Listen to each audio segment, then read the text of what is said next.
Storm, emmène-nous dans la commune de Ségovie en Espagne, mais pas... Tout de suite, monsieur. J'ai pas fini ma phrase. Qu'est-ce qu'on fait là en hauteur? Je t'ai dit, j'ai un peu le vertige. Oh oui, c'est vrai, monsieur, mais j'ai trouvé cet angle de vue parfait pour présenter le château. Non, vraiment pas. Fais-nous entrer à l'intérieur, s'il te plaît. Y a pas de souci, monsieur. Parfait, là on est... Ah, vous êtes déjà là, vous aussi. Vous vous demandez sûrement qu'est-ce qu'on fait ici. C'est ici que Walter Elias Disney a puisé son inspiration pour créer le château de Blanche-Neige. Pour ceux qui suivent l'histoire qu'on vit en live chaque vendredi, on s'était arrêté à ce moment crucial où tout le monde se moquait de Walter Elias Disney pour son idée de faire un long métrage d'animation. Et pour ceux qui ne suivent pas l'histoire, laissez-moi vous remettre dans le contexte pour que vous compreniez mieux à quel point ce film que tout le monde a oublié a littéralement enchanté le cinéma par sa magie.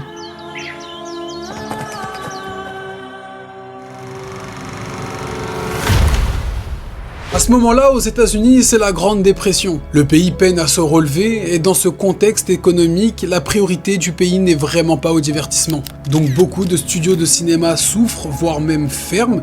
Mais pour le peuple, au contraire, c'est l'inverse. Ils ont besoin d'un échappatoire dans cette vie qui est de plus en plus dure.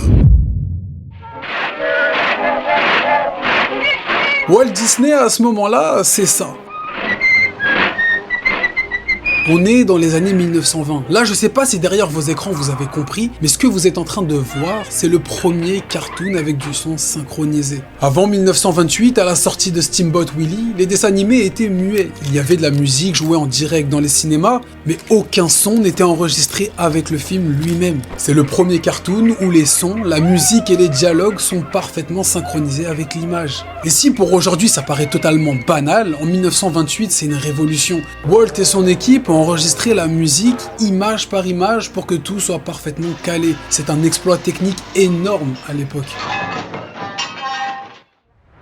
Dans ces moments-là, tout le monde, toi, ton grand frère, même ton grand-père, tout le monde, frérot, t'as l'occasion de révolutionner quelque chose, tu le fais et ça marche. Dans cette situation-là, tu t'arrêtes, c'est bon, t'as fait ce que t'avais à faire. Mais non, non, non. Pour Walt, cette réussite, c'est juste une confirmation qu'il peut viser encore plus haut. Alors s'il peut, il doit. Walter Elias Disney, c'est ce genre de personne qu'on qualifie de rêveur obsessionnel. Il ne voit pas l'animation comme de simples dessins en mouvement destinés à plaire qu'aux enfants, mais comme un nouveau langage cinématographique. Alors 6 ans après, en 1934, les couloirs de Disney Studios, son équipe et la presse vont être témoins d'un nouveau coup de folie de Monsieur Disney. Mais cette fois, ils ont peut-être pas tort. Car il annonce vouloir adapter le conte des frères Grimm, Blanche-Neige et les 7 nains, et le projeter en salle comme un vrai film. Attends.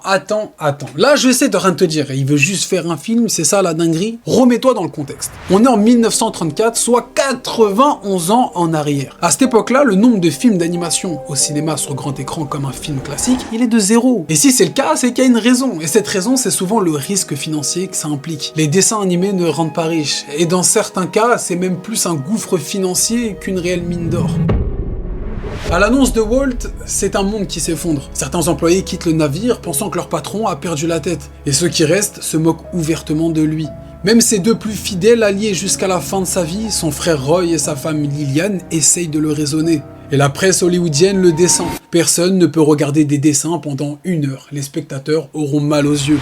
Mais personne n'arrivera à faire douter l'homme derrière la souris la plus populaire du monde. Walt veut tellement réaliser ce projet qu'il va hypothéquer sa maison personnelle, emprunter à la banque en mettant en gage le futur du studio et se verse pendant des mois aucun salaire. C'est simple, s'il échoue, le studio ferme. Plus de 300 personnes se retrouveront à perdre leur travail et sa réputation sera détruite à Hollywood. Ce n'est pas seulement un film, c'est tout le destin des studios Disney qui est suspendu avec ce projet.